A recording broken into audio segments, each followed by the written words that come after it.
scheduled tonight, and we will just go right into the third meeting. This is the meeting of this is the regular Maine Township Board meeting, and I'd like to call this meeting to order also.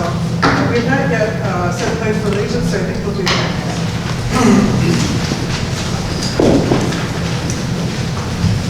Pledge allegiance to the flag of the United States of America and to the republic for which it stands, one nation, under God, indivisible, with liberty and justice for all. Okay, thank you. May I once again have a roll call? Assessor Cry. Here. Highway Commissioner Bouvet. Here. Clerk Cheatham is here. Supervisor Diamond. Here. Trustee Jones. Trustee Horvath. Here. Trustee Maher. Here. Trustee Williams.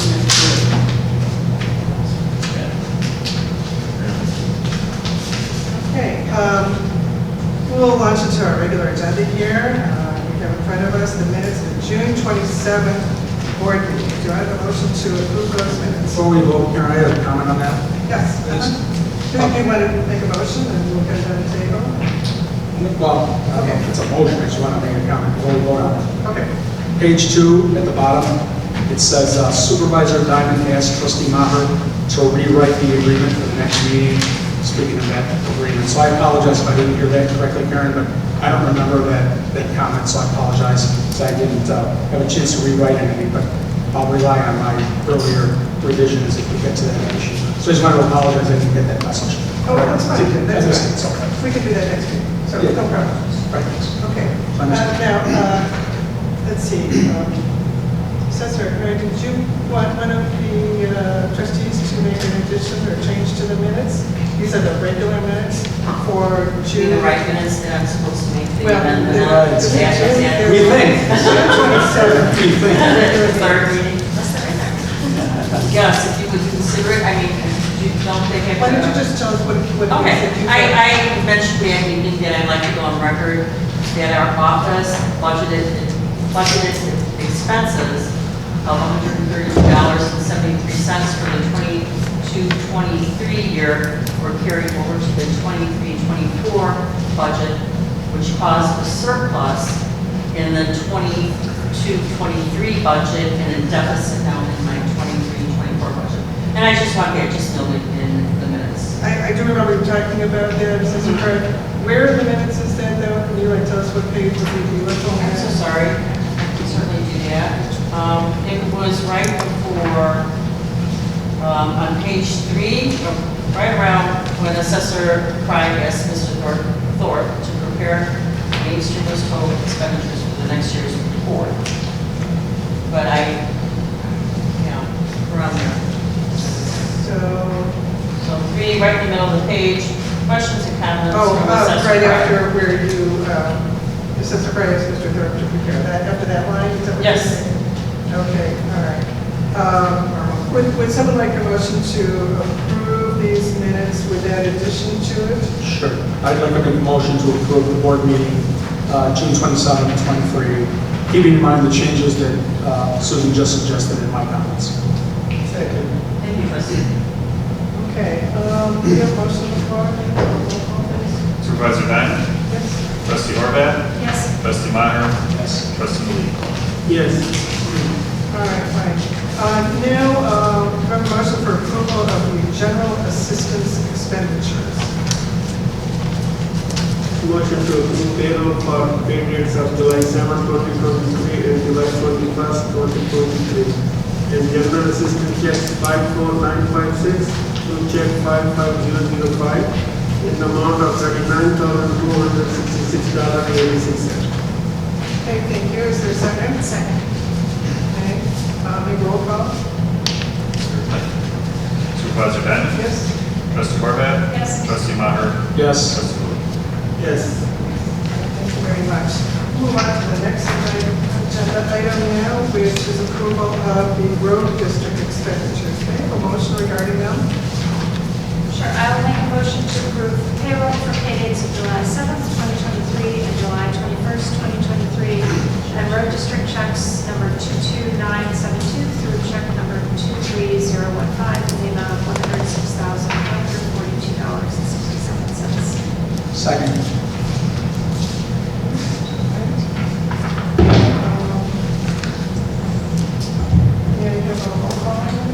Supervisor Bennett?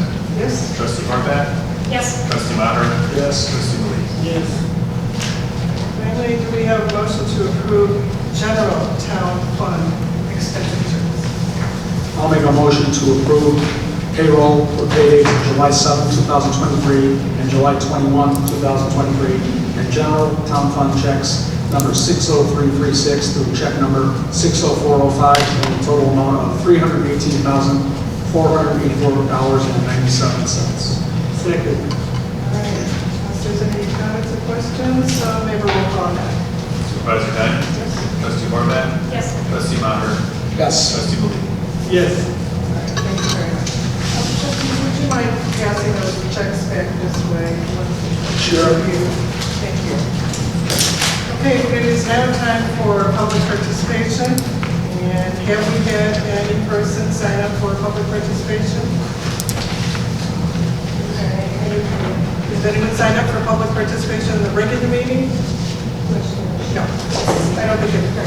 Well, then, yeah, Okay, I don't think so, but, just to be sure. okay. Thank you. Kelly's over there. Oh, it's just one, yeah.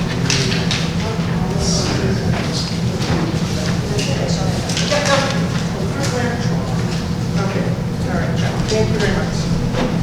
All right, we'll move on to old business. First is the discussion of anticipated capital fund expenditures.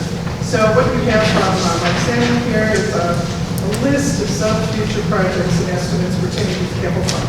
Now, Mike himself is on vacation this week and is not able to be here, but he will be at our next meeting, so as to discuss more of this.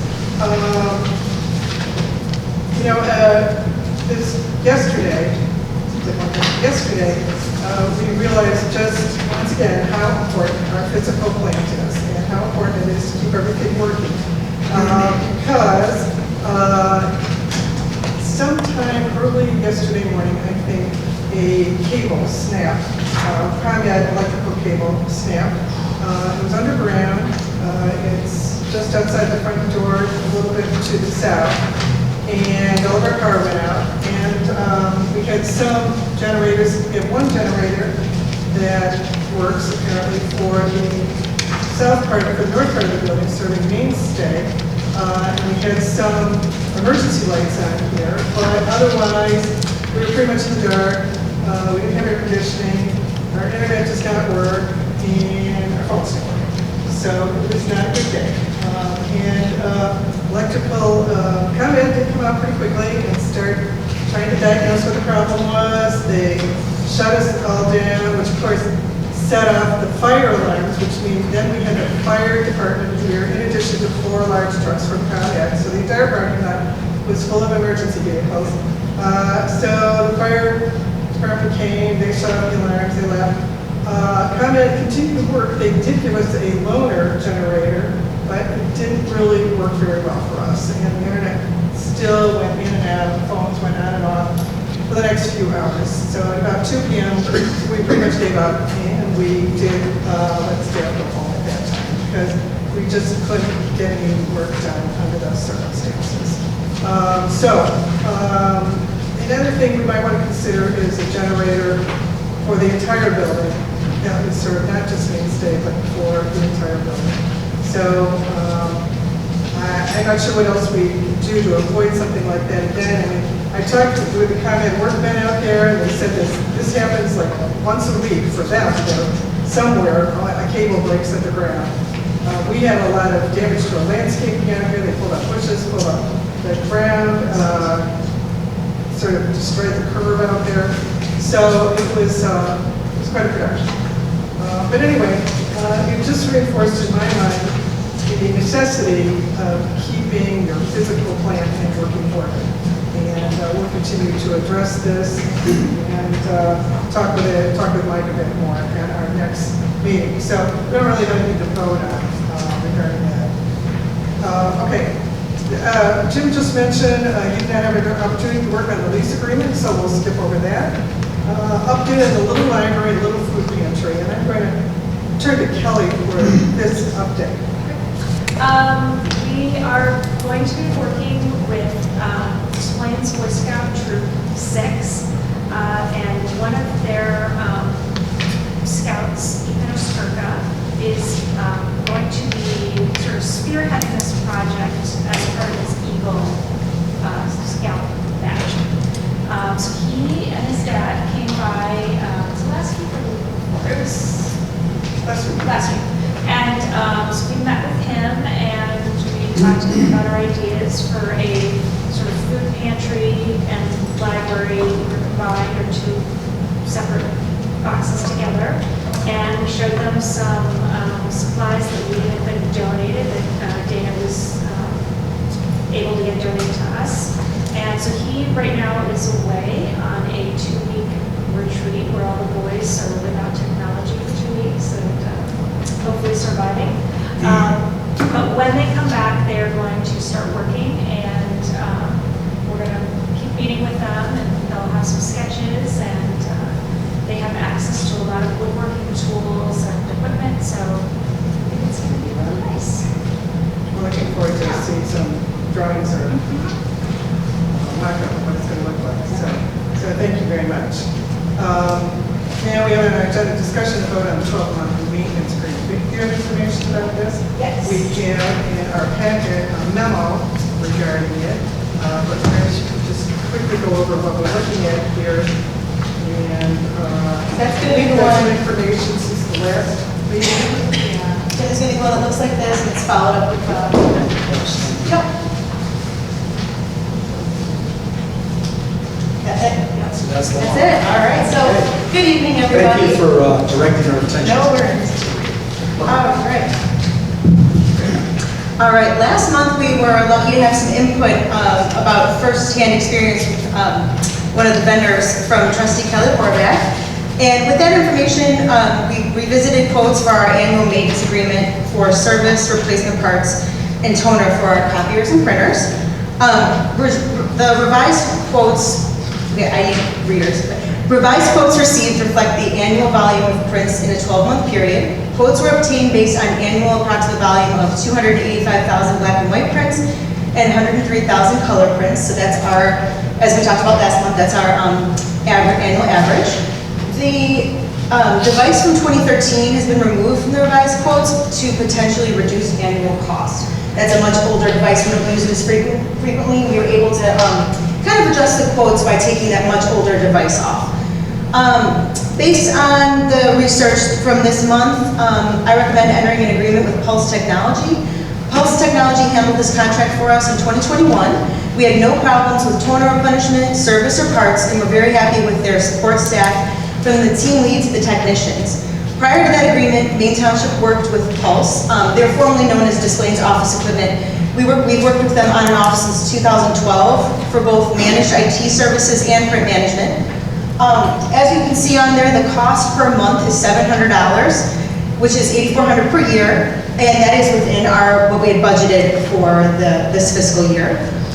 We've also reviewed the maintenance agreement that you see as well in your packet, and the terms and conditions are reasonable, and it will not auto-renew. So again, this is something we like to revisit every year as, things change throughout the year, and we won't have to worry about that auto-renewal contract in there. It'll automatically stop for us.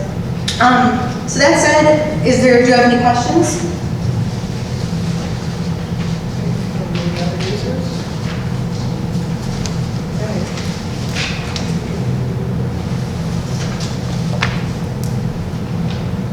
So Vicki, what motion are you asking for right now? So what we are Yearly looking around? yes, so we are looking to approve the annual agreement, the annual maintenance agreement as enclosed in the packet with a start date of August 1st, 2023.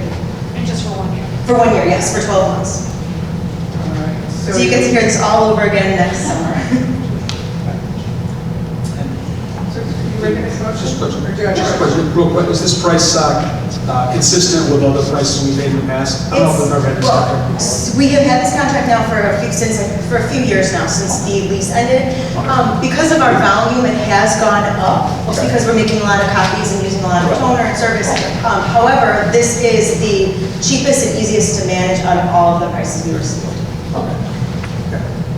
That sounds like, yes, it's close, reasonably close. Maybe higher, but not a lot. All Okay. right. Would you like to make a motion?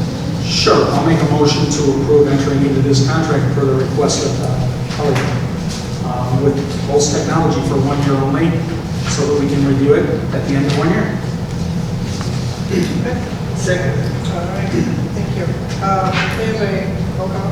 Supervisor Diamond? Yes. Trustee Horvath? Yes. Trustee Maher? Yes. Trustee Maloof? Yes. All right, thank you. Thanks very much. Okay, also old business update on the explosion site. Data, would you like to give here just a brief update of what's going on? Just not anything long. So Nate and I met with the Cook County Building and Zoning hearing.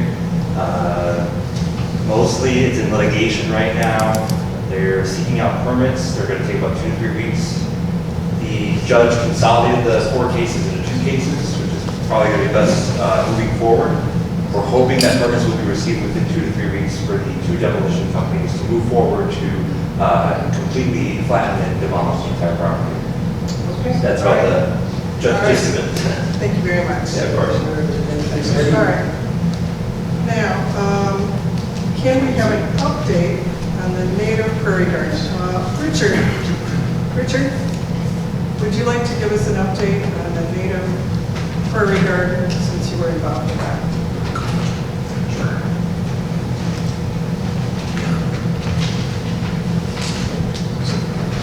Just within the past couple of weeks, Supervisor Diamond, Mike Swan, and myself met with Shelby Rhea, an environmental science and biology teacher from Maine East High School. She came out to look at our prairie garden, which is about 1,200 square feet, or was a prairie garden. This was 15 years ago. It's not this kind of a weed garden right now.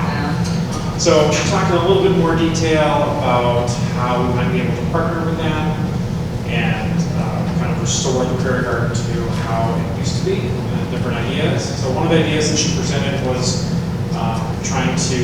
she would try to work with a local native landscaping company that does landscape design, try to solicit their services for free in exchange for kind of publicity about their company, and plugging in as an opportunity for students to learn something from professionals in the field. So that sounded promising. And she also chairs the ecology club at Maine East, so there's some opportunities for them to work with us as well.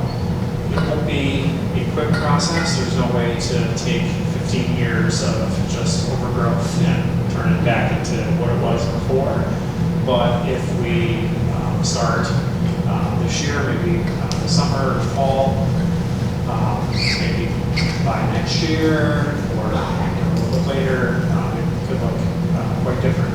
She did point out that there were several nice native species still growing in there. They're kind of hidden, but it's something that she said was worth saving. And instead of kind of going through and just clearing everything out and starting over, it would be more of a surgical approach to get rid of some of the non-native invasive plants and overgrown. So it's kind of where we are at now. If anyone has any questions, I'm happy to get those. Do you think you could have like a day or two where like people in the community, like I would come, like anybody else who wanted to come and help like clean out and like clean up with them? Yeah. That was actually one of the things we talked about, trying to figure out volunteers, whether it's students or people from the public. I think that'd be a great idea. Are signs going to be part of it, so that people can see what the various, that would be educational if they knew what they're looking at? Almost like these, little sign, this is. Like labeling the species. Yeah, exactly. Yeah. Instead of just planting them. Way back in the day, there used to be a sign that said Maine Township Prairie Garden. I'm not sure if it's still in there. No. Buried or someone took it out, but we had this one sign. There's an archaeologist in there to find it. Yeah. Without spending too much money, to identify children, different varieties of, a lot of people don't know probably, like me, what are the native weeds as opposed to, growth Right. that grow in the Yeah, township. that would be helpful. Educational. Thank you for that update. Thank you. All right, we'll go on to new business now. First, a discussion of agency funding dates for September and October. I think we it was Evan who sent, Evan who sent us this memo with the dates on it that were available. And I wanted to know right away, are there any dates where of the dates listed where you know you would not be able to attend? Are there any dates that we should eliminate? Where's the list? It looks, Oh, thank you. Thank you, sir. List. All right.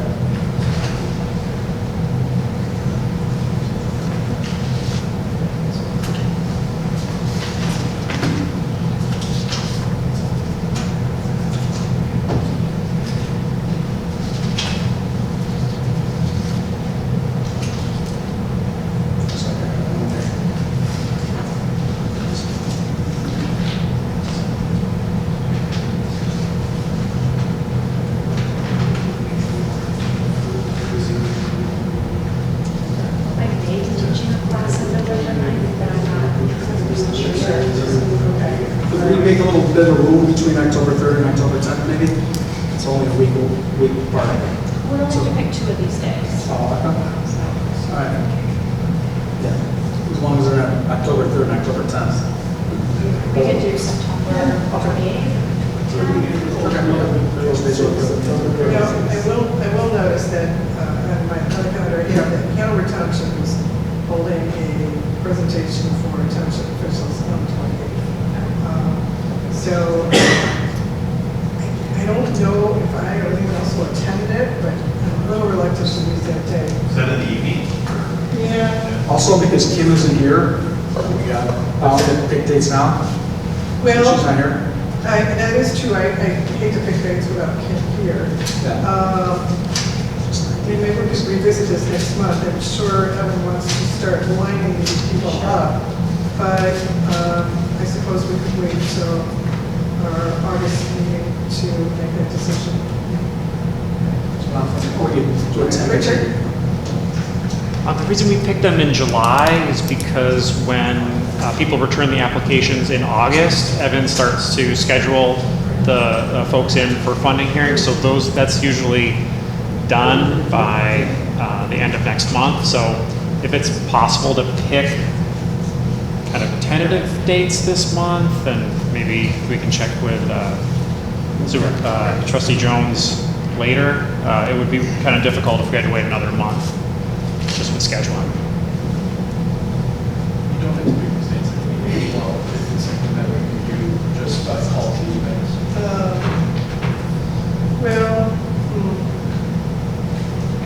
As long as we're here, should we try to set October 3rd? Is that probably okay for everyone? Yes. We can do tentative dates and then, so Kim, hopefully she's available, so that's okay with me. If we could do the 9th. November 9th, maybe we'll need to change it, but if you find out that it's not a good day for you, please let us know, and then we can pick somebody early. The other one is, I think we'll have enough time. Okay? All right, so, looks like we've chosen October 3rd and October 9th. November 9th. I'm sorry, November 9th. Yeah. Okay. Okay, October 3rd, November 9th. Okay. Okay, all right. Okay, let's go on to the next thing. Okay, next one is discussion and possible vote of education and training reimbursement program. Now, what you see in your packet is a memo from Dana Bergman regarding a provision that we used to have in a earlier personnel manual. Why it was not put in the current personnel manual, I don't know. I'm not sure what discussion led to that, or if it was an oversight, I don't know. But we've had some requests for tuition reimbursement. Now, I will say that right now, we certainly pay for training of employees, workshops, seminars, classes that they need to take to do their current job, like 1 or 2 day classes. But what this provision used to provide is tuition reimbursement for an undergraduate or graduate degree. Now, I did not write up any type of policy because I didn't know if the trustees would be interested in it or at all.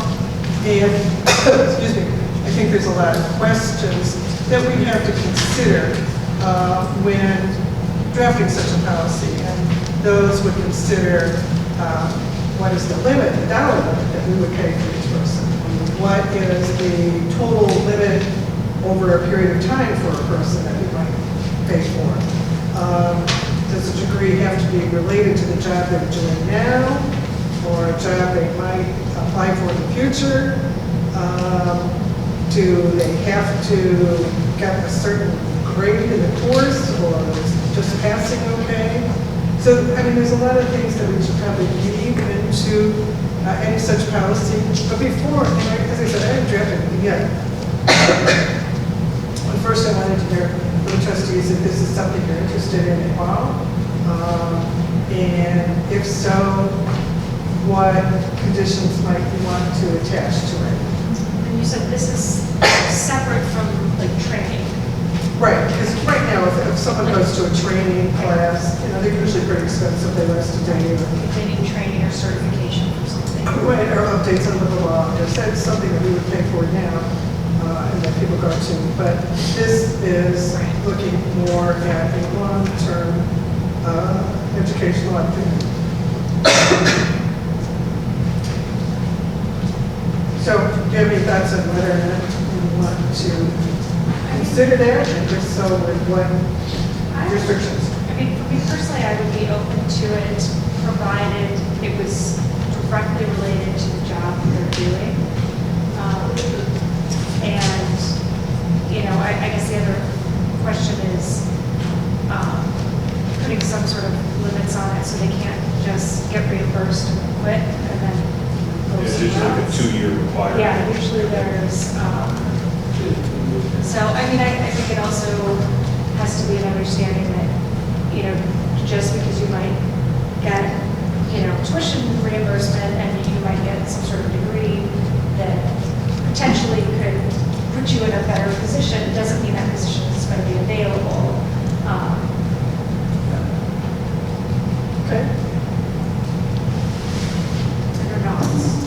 And I think they would have to ask for it, get approval to do it first before just going and enrolling in classes and then bringing the bill. Right, okay.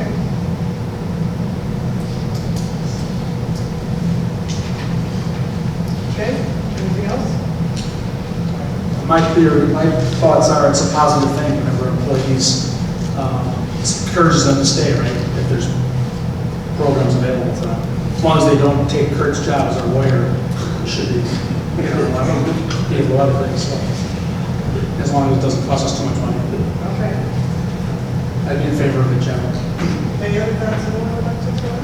I think it's pretty common in a lot of workplaces these days to have some type of program to encourage people to continue their education within the field. So I think it's a good idea.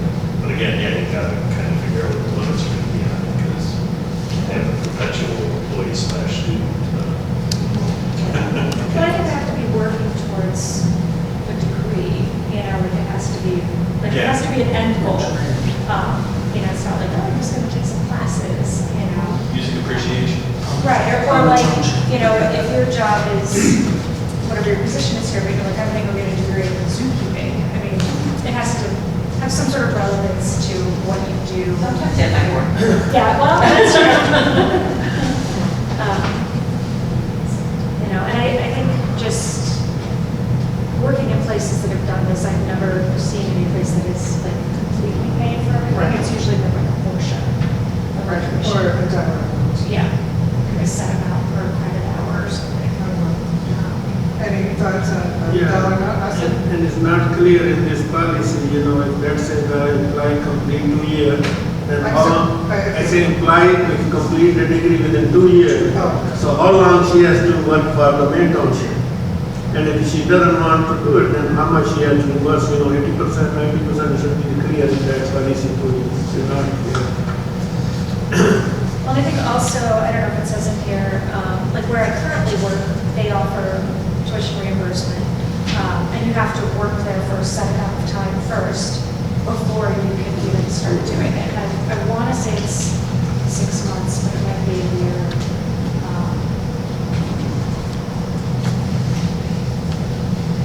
Okay. Anyone, seen any sample policies that they want to send to me, please do so. I have a few here, but again, I want to know what you would be receptive to. Last comment I had here on page 28, paragraph 3, says that the degree curriculum must be directly related to an employee's work responsibility. That's pretty strict. A lot of courses are not going to be directly related to what the person's doing. There might not be a lot of interest in it among the employees who knows.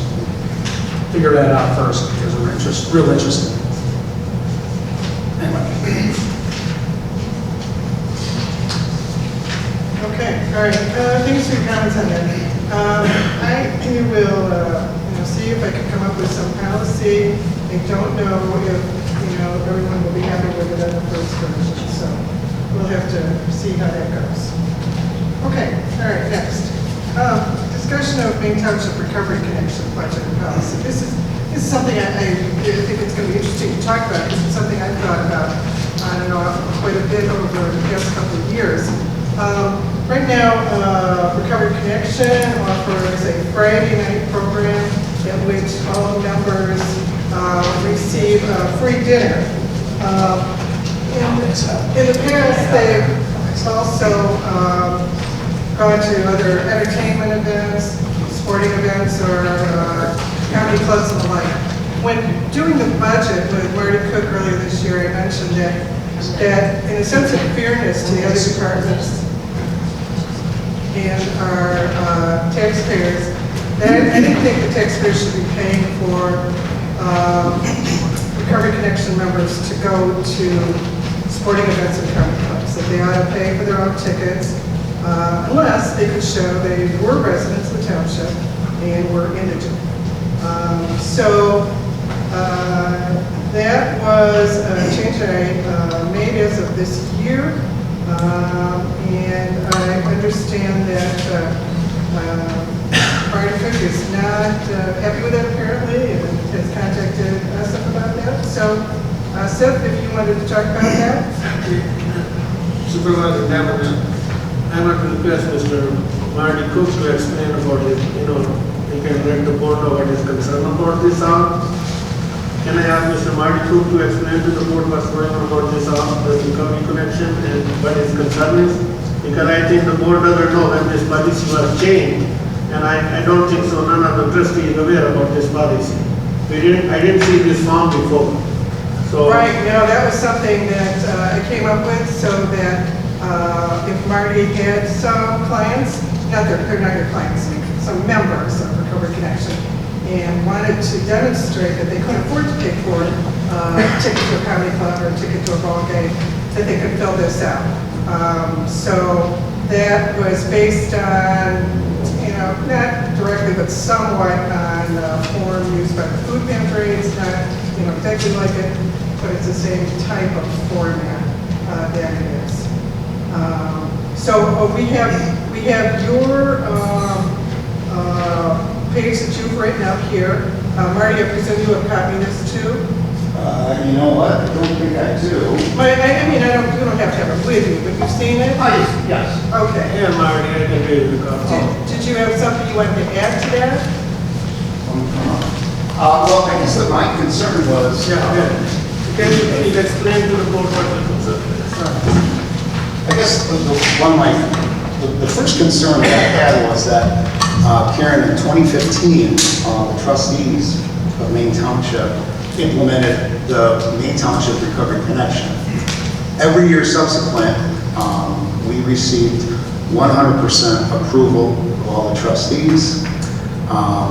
The past two township supervisors, Marask and Carol Teschke, were full supporters of the program. And they kind of, without explanation, and in the midst of the worst opioid crisis in the country, this is a public health emergency. Everyone kind of knows it. I feel they can cut the program without consulting the board. I think they proved in the past that they support it. I've always felt, maybe he personally didn't, but this is a democracy, and I think that people have a right to chime in on what they think, and I kind of feel like you went behind everybody's back and cut the program. And I thought that I wanted to get reaffirmation, you know, some feedback from the trustees to see if they agree with that, because I just don't think now is the time to be cutting addiction. Well, I would like to respond to that, and I looked at the numbers to see what they were. So the budget at its highest point in 2021 was $50,000, but Recovery Connection only spent less than $35,000. So we came in at $35,000 expenses, which is fine, which is, you know, it's fine. We're not, when we budget $50,000, we don't insist that a department head spend that amount of money. But you came in at $35,000. So we thought, well, okay, that seems like a reasonable number. We'll bring it down to $40,000 budget the next year, which was still more than you would spend the prior year. So then, that year, the 21-22, you spent $26,270. Sorry, $26,770. So you came in $13,000 under budget. You only spent $26,000, even though we budgeted $40,000. So again, you know, maybe you weren't doing as many programs, or you know, I'm not sure what, but because the only amount that was spent was $26,000, we lowered the budget this year to $30,000, and seeming to be more realistic figures of what's actually being spent for Recovery Connection. When I say this year, I mean actually that was for 22-23. Now you came in, as it turns out, a little bit above that for last year, 32,000. Not too far off, but 32,000. So roughly, you know, 30,000, a little bit below in some years, a little bit above in some years. Seems to be about where you're at. So that's why your budget was $30,000 this year. And I think we talked about that. You, Dana, and I sat down and we talked about the budget and explained where that number was coming from. And it's based on prior year's expenses. Now, I see, as I look at this year's budget, I'm sort of seeing the same pattern emerge. We've gone through 4 months of the fiscal year. So far, you've spent about $9,000. So $9,000 times 3 will be $27,000. So it seems like you could be in the same range again this year.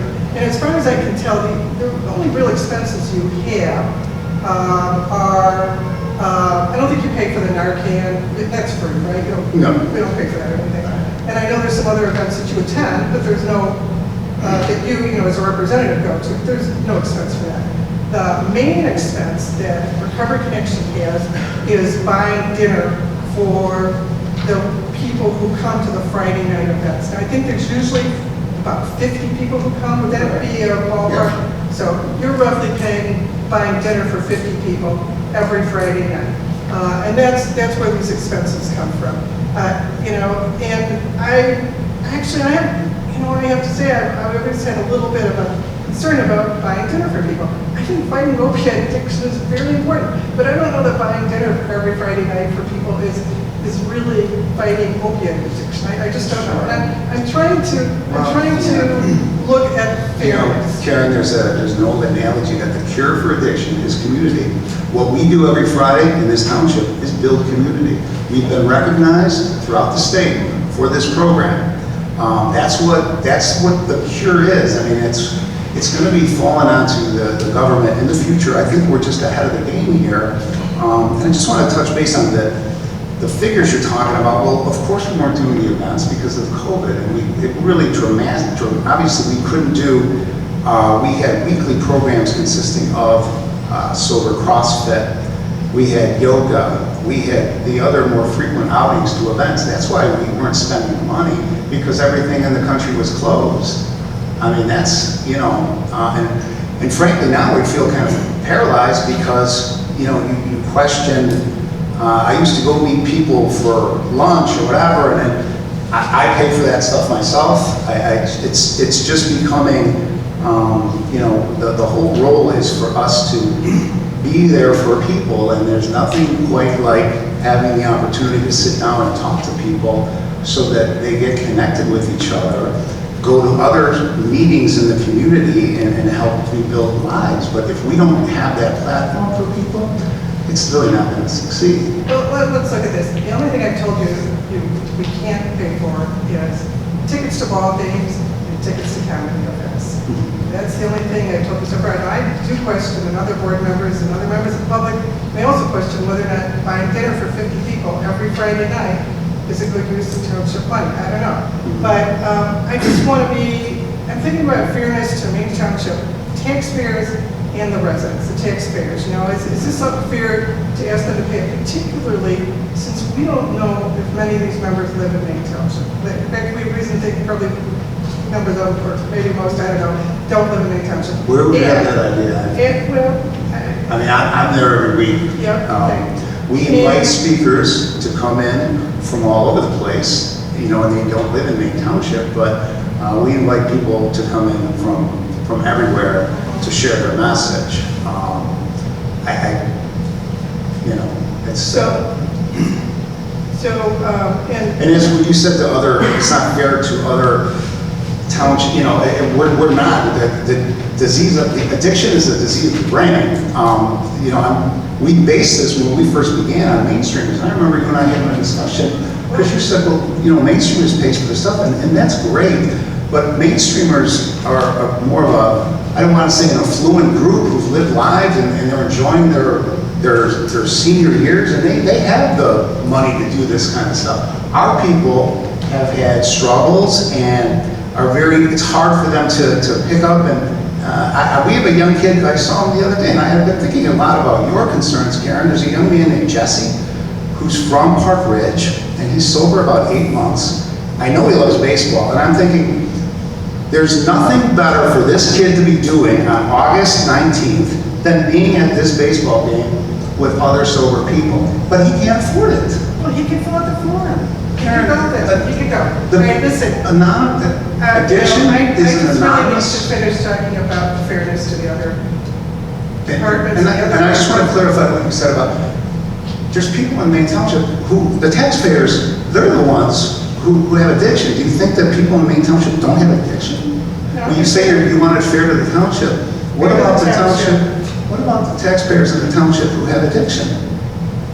Right, that's fine, but I don't know that that's really who we're serving. And if we're really serving, if these dinners, you know, if that is really the best use of the money in an effort to fight addiction. I don't know that it is, but let me talk about fairness to other residents, Mainstreamers, they do pay for all of their events, and it doesn't matter if they're indigent or not. If they're poor, too bad, they don't get to go. They have to pay for every event they go to. And they also must prove that they're a resident, that they live here in Maine Township. You know, the seniors are going to the very same ball game that your group is going to, and they're all paying for their tickets. And you want none of your people to pay for your tickets, even though we don't know they all live in Maine Township because you refuse to give us addresses for them. And we also don't know if they're indigent or not. I mean, if they were fine, you know, maybe we might give them a ticket. But we have no reason to believe they all are unable to pay for a ticket. Let me also talk about Mainstay. You know, Mainstay serves a lot of clients too. And those individuals have had hard lives too. They struggle too. They need to come in for counseling and they need the services. But they pay. They pay on a sliding scale based on their income, but they do pay for services. What about the children that we serve, the camps that we have? Again, their parents have to pay for the camps. It's a reasonable amount, it's subsidized, but the Recovery Connection people are the only people that pay nothing. Okay, this is form. First of all, I'm not done yet. What about the residents who go to the clerk's office? They pay for their passports. They pay for their hunting licenses. They pay for their license stickers. They have to pay for everything. So all the residents who are coming to Maine Township, they pay for services. What they pay for is often subsidized, but they pay something. Your people are the only people that you refuse to ask them to pay for anything. And I just think it's wrong to foist all these expenses on the taxpayer and refuse to ask people to pay anything. Also refuse to even identify them if they live in Maine Township in terms of getting an address or a name.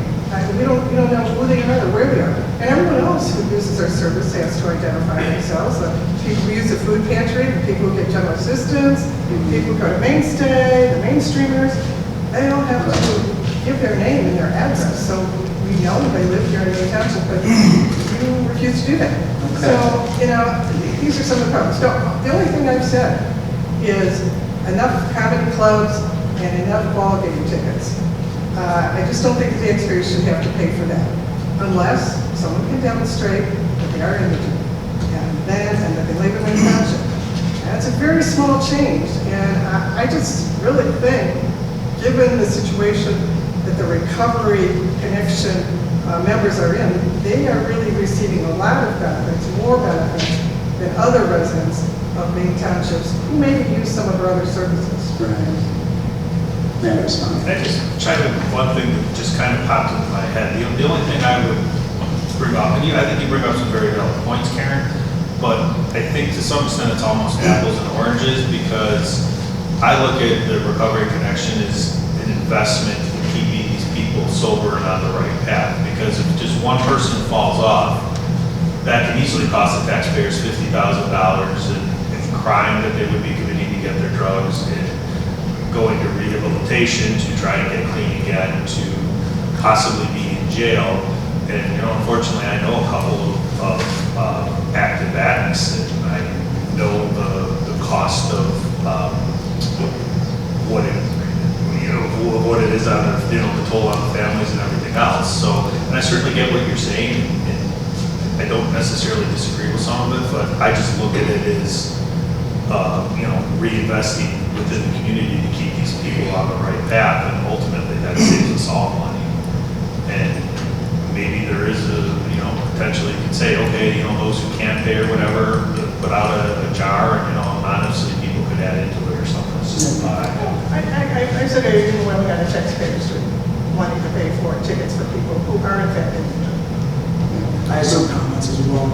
If I could just add one little piece of information that, the baseball game that we were encouraging, I wish I had a flyer, but on there we have suggested a donation of $25. So we are collecting money from people. The last event we did in the winter, we collected money and we turned it in. I don't believe in just giving people stuff. I'm the last guy to just think we should just give people stuff because they're in recovery. But what I do think, and this is what every single trustee and every other person understood here in the past, was that we were there to help people when they needed it. I'm sorry, recovery is an anonymous program, and you're asking people to give their name and how many people live in their houses. A lot of our people are in trouble with their family members, and it's just it's in the recovery world, it's kind of a gross violation. You've heard about Alcoholics Anonymous, I imagine. We have people treated for mental illness by Mainstay. They possibly do not want to give their name or address too, but they do. And it's something we keep confidential. I'm sure Richard does not spread this information around.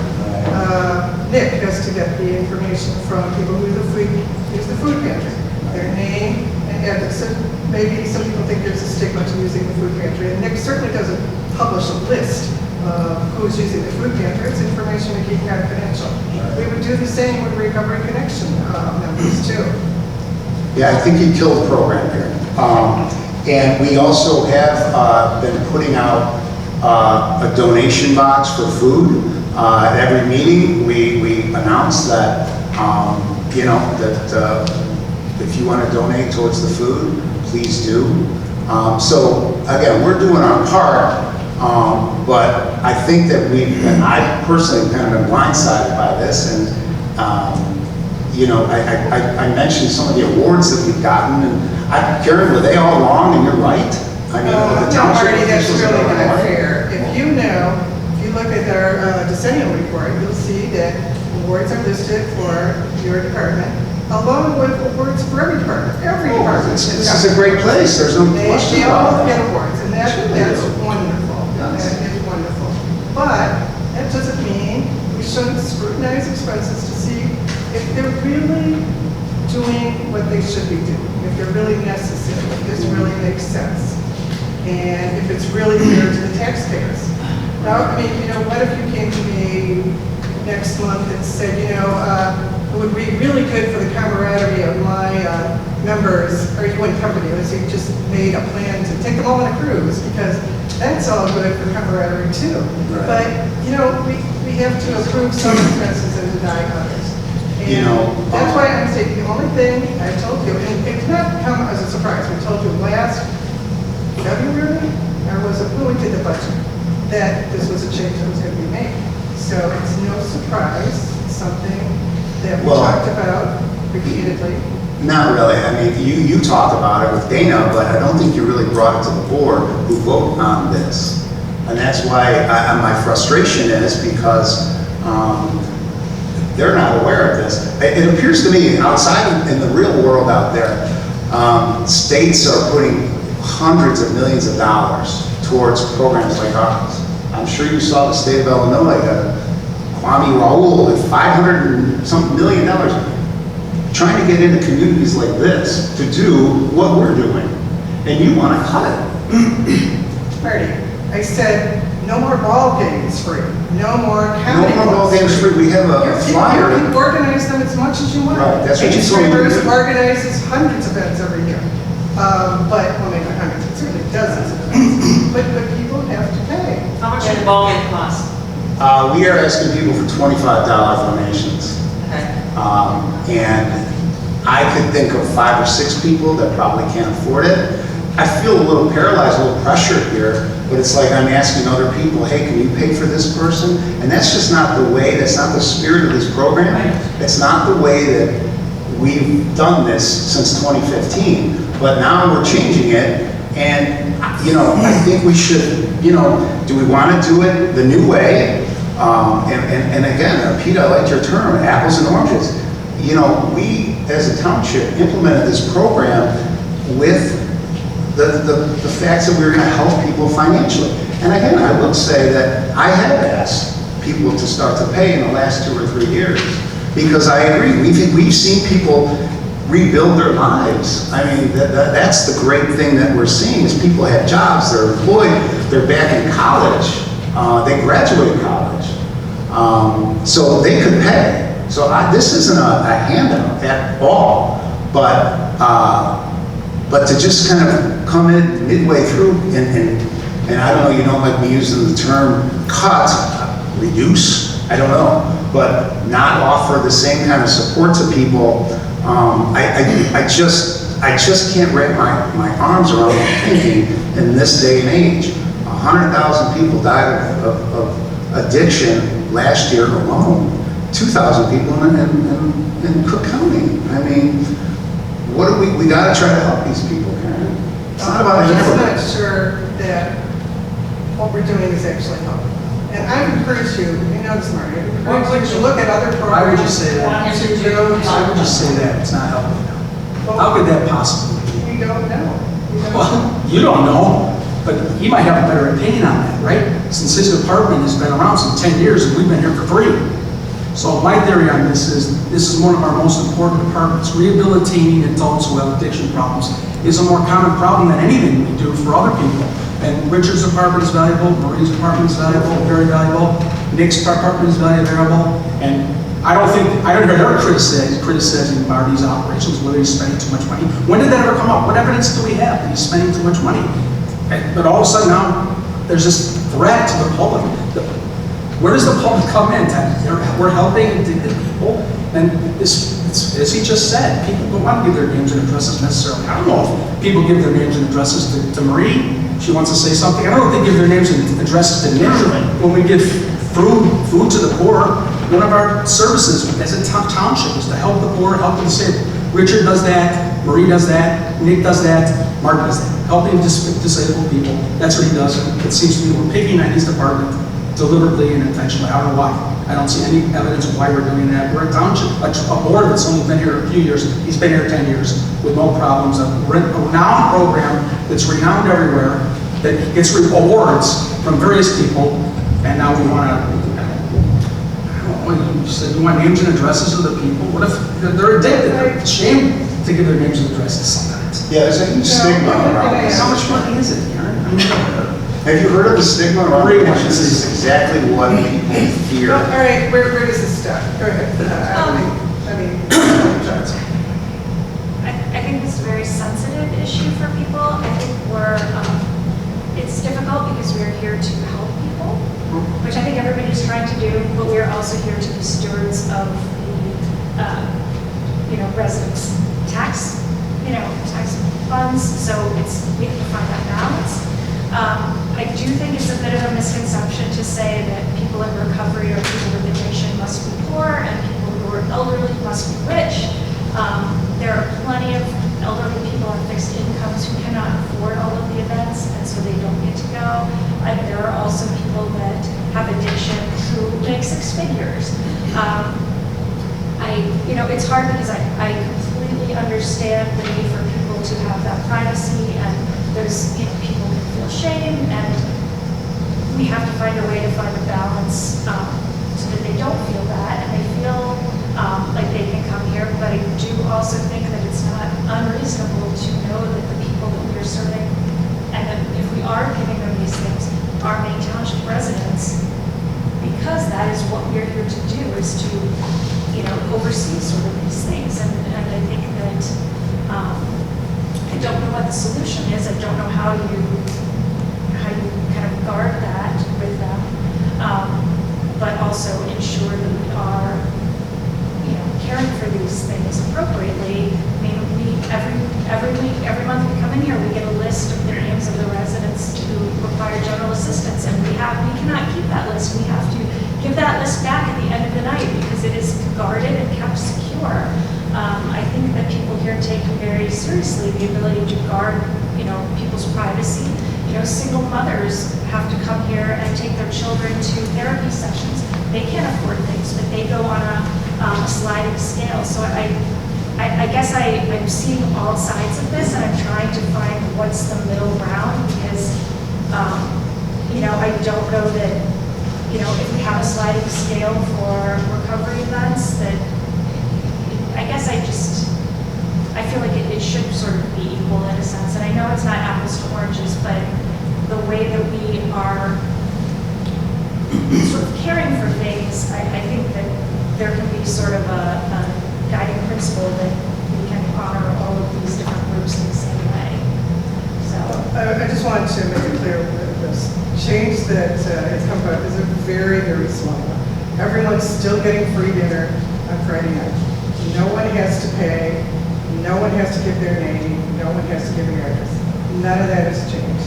The only change is with respect to ball games, comedy clubs, outside entertainment like that, where members are asked to pay, but if they claim they are indigent, the township will still pay as long as they fill out a form saying, I live in Maine Township, this is my address, and I can't afford the ticket. And you just fill out the form that you see there.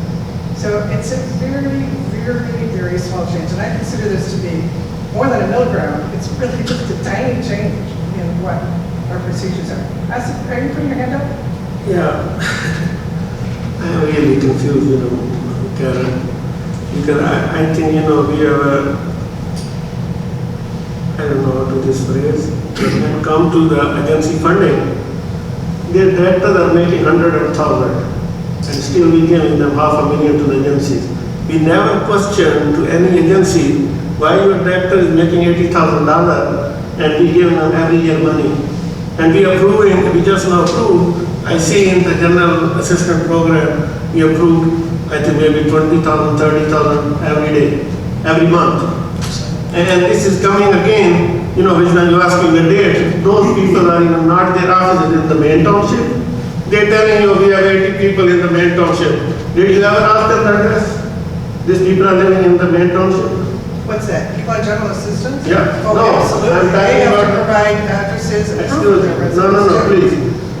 When the people ask for the funding, and you ask them how many people you serve in the Maine Township, let's say I'm asking the funding, I say 100 people. Did you ever, any agency is asking for funding, did you ask them give me the address? Never. The funding agency. Funding agency. I am here last, I think, 2.5 years. Nobody asked those agencies if you serve in the Maine Township resident, we need the address.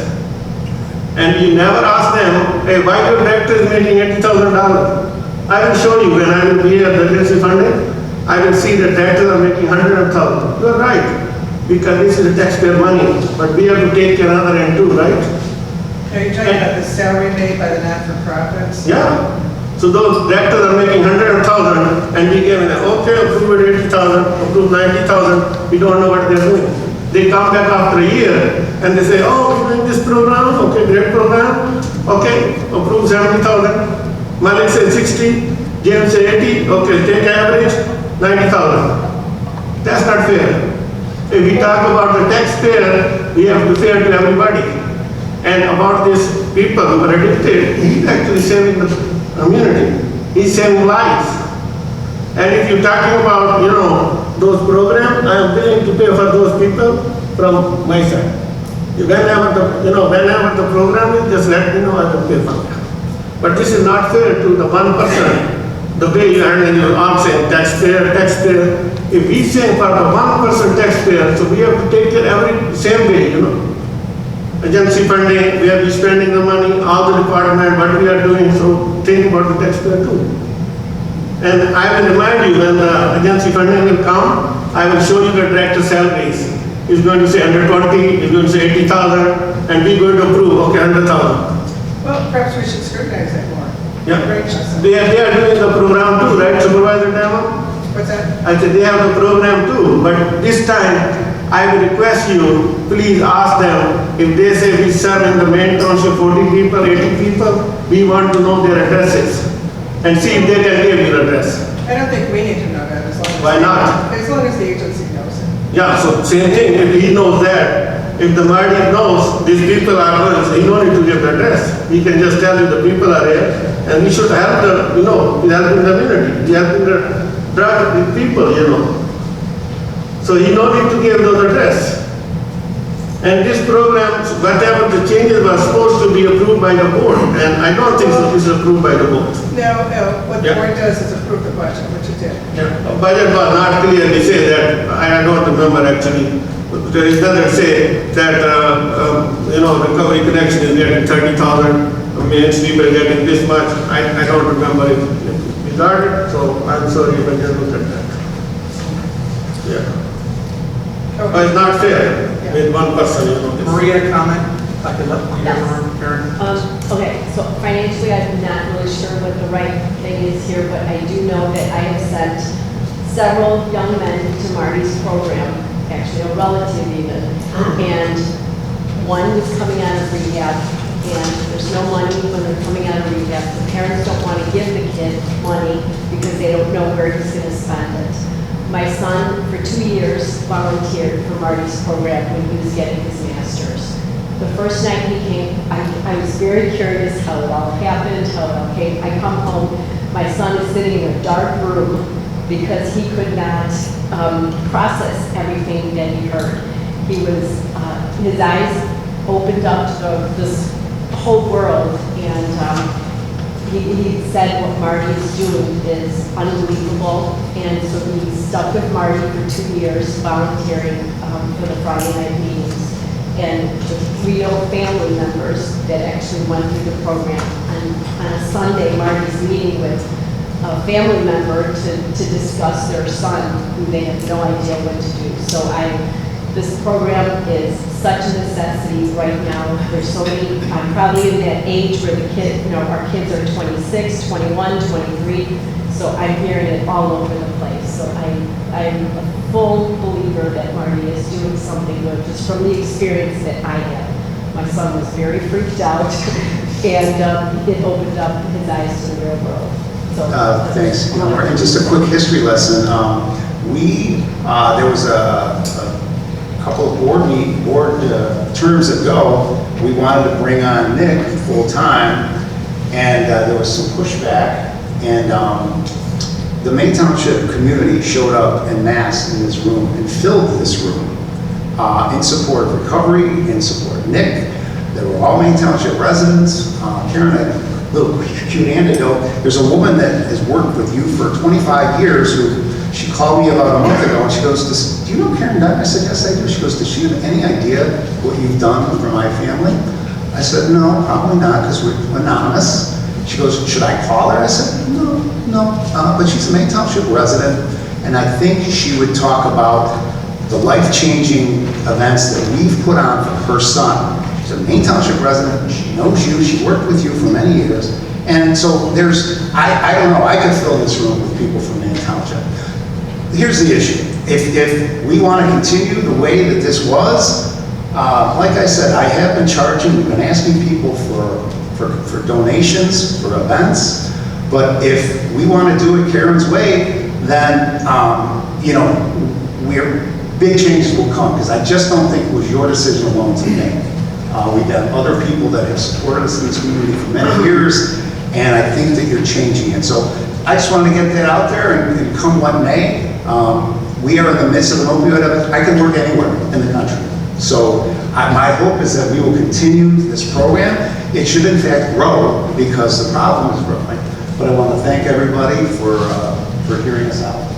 Oh my God, I think you're really excited about what's being done.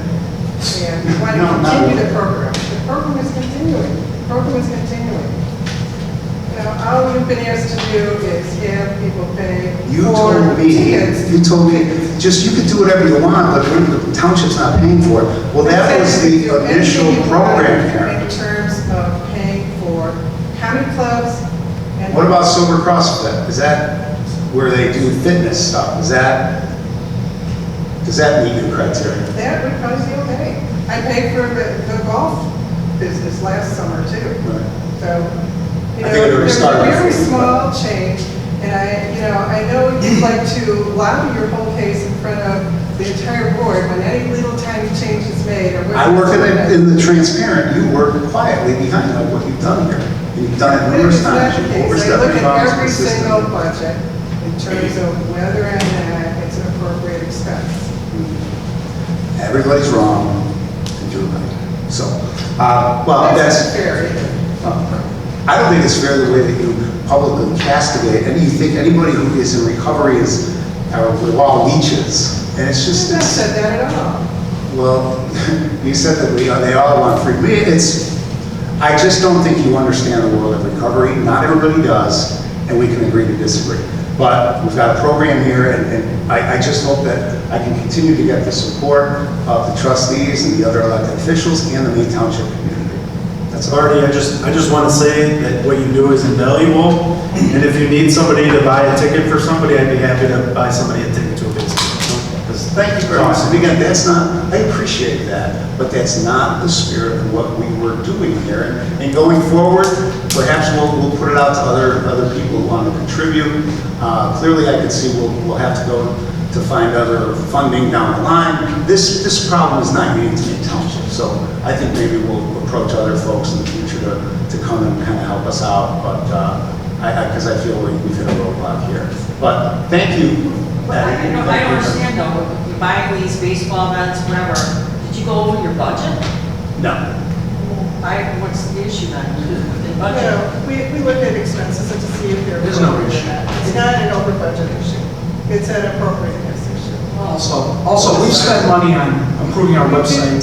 We're going to spend money on a native garden. So it's a matter of opinion whether or not this is not an appropriate expense for our budget. A matter of great dispute. And we can say all we want about protecting the public against taxes, or we're custodians of the money. We've spent money, as I've been board member, on a lot of different things that we didn't need to spend money on, but we did. And now we have one department that in my view, we're singling out. That's not what we want to do. We want to support all our departments. Keeping the recovery connection is just as important as any other department. As I said.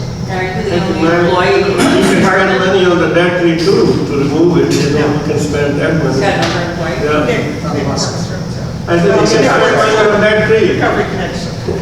Mixed contractual. We used to have two other people, but I knew that probably wouldn't have gone over, you know. We used to have two part-time staff to help with outreach and You're stuff. paying yourself and you're paying Nick, and you're still under budget. But No, it's not, salary doesn't come out of his budget. So, salaries come out of a different fund item. I think Nick's contractual stipend comes out of our budget.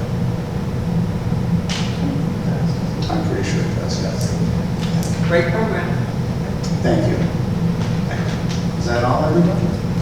Yeah. Thank you. Thank you, Marty. All right, okay. Discussion of CPR care classes for elected officials. Yeah, it's the next thing on our agenda. CPR classes have been provided for employees. Not everyone has taken them yet. Some of them are in the process of taking them.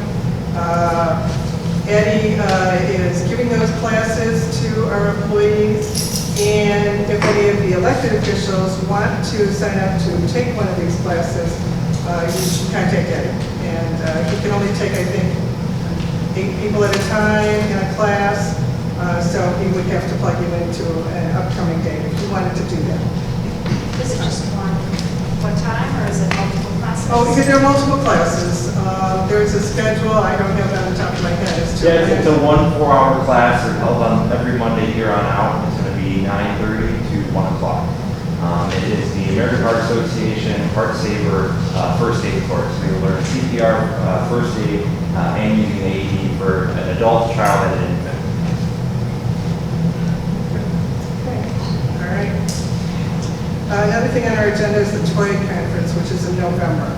If anybody wants to attend it, and you know you want to go, you should let probably Dana know as soon as possible, because the early bird rate is in August, early August, so it's a very early date. If it's something that you know you want to do, please let her know as soon as possible.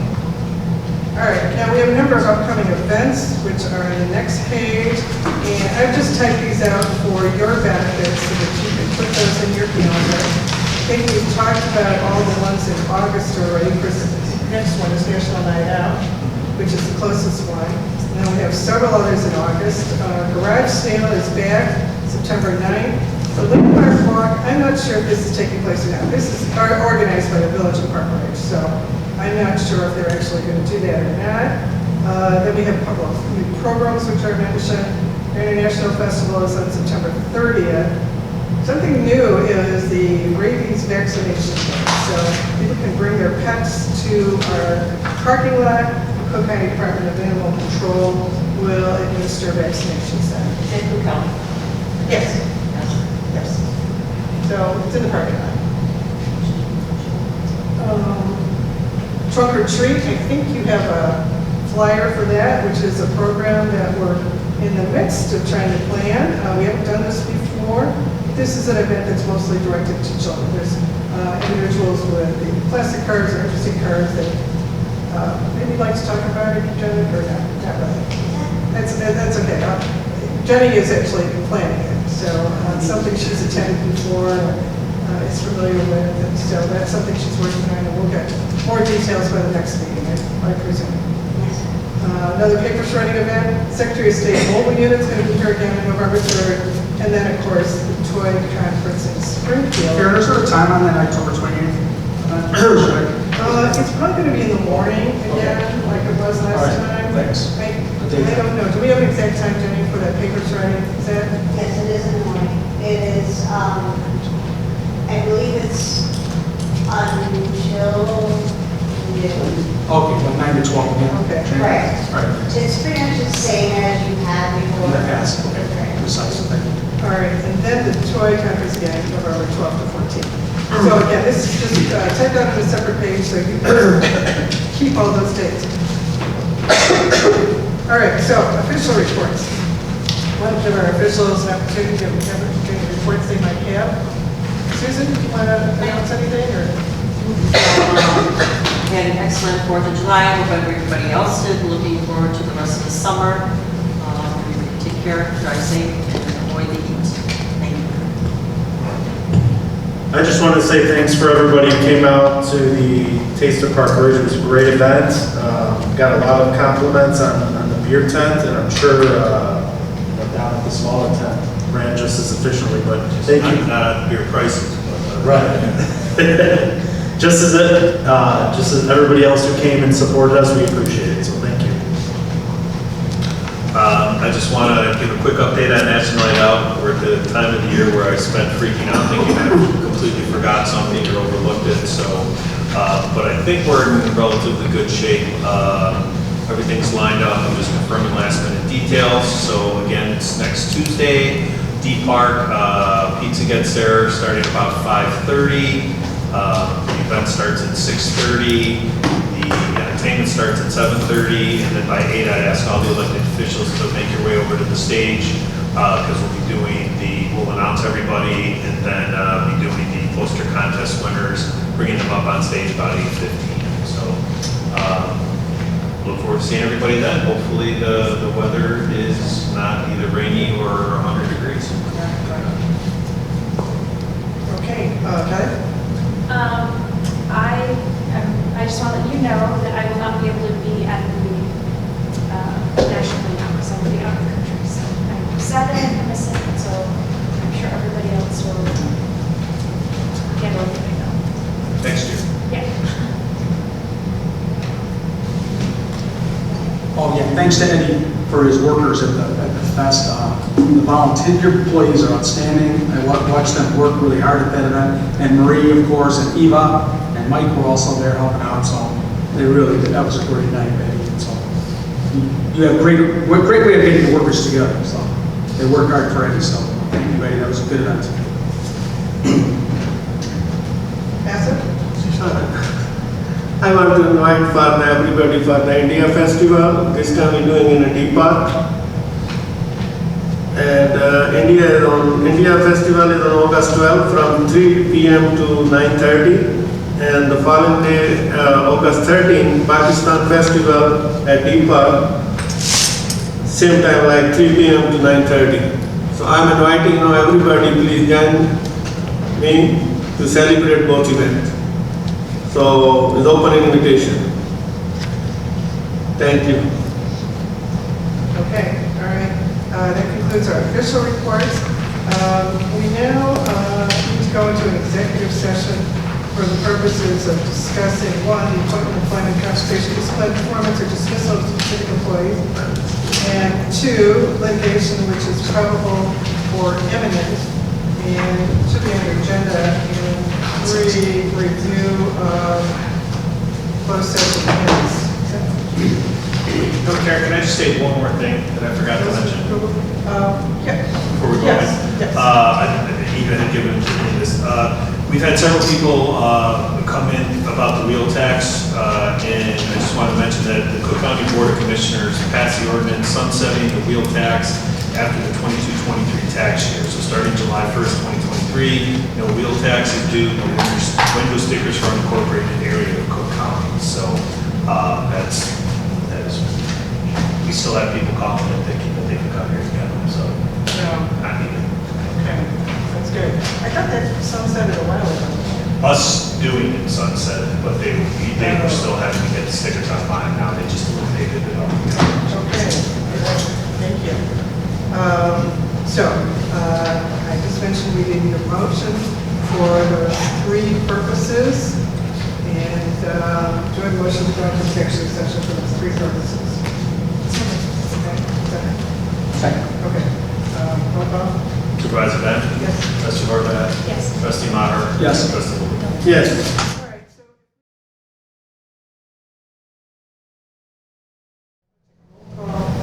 Certainly. Supervisor Ben? Yes. Trustee Horvath? Yes. Trustee Maher? Yes. So we have quorum still, we have three members here, so that minutes can reflect who's here now. There is one matter listed on the agenda for a possible vote, but I don't think we are ready to make any motions now on that. So that was the only item that was left on the agenda, and so I would like a motion to adjourn. Motion to adjourn? Second. All right. Supervisor Ben? Yes. Trustee Horvath? Yes. Trustee Maher? Yes. All right, thank you all. Yeah, thank you.